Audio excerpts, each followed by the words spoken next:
I'm interested in what you see is going to happen next with Ukraine. If America says the tap is turned off, we're not funding this, if Europe doesn't pick up the slack and support Ukraine, what is going to happen? I mean, is there anything that can happen other than a peace deal that is going to save the country? Because we don't want to see more death and destruction and more people needlessly dying.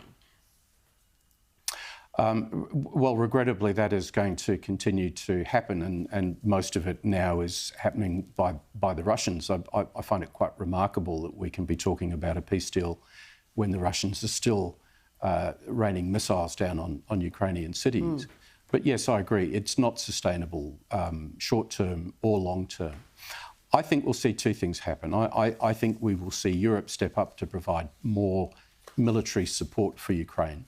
And that's a good outcome, Rita. It's something that they should do. It's very directly about security on their doorstep.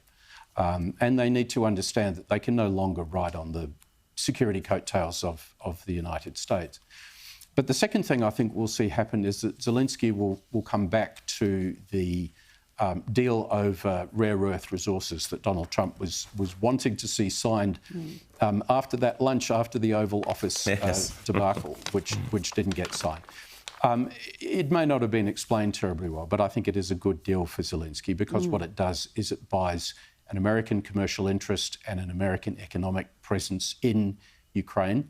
And I think President Trump is absolutely right to say that that's the core of a security guarantee. Absolutely, 100%. Zelenskyy may want to argue for more of it, but I think it's the best deal on the table right now. And to me, that would suggest that sooner or later, probably sooner, Zelenskyy will come back and we'll see an agreement signed. Fantastic. And part 2 of the Oval Office will be great television, I'm sure.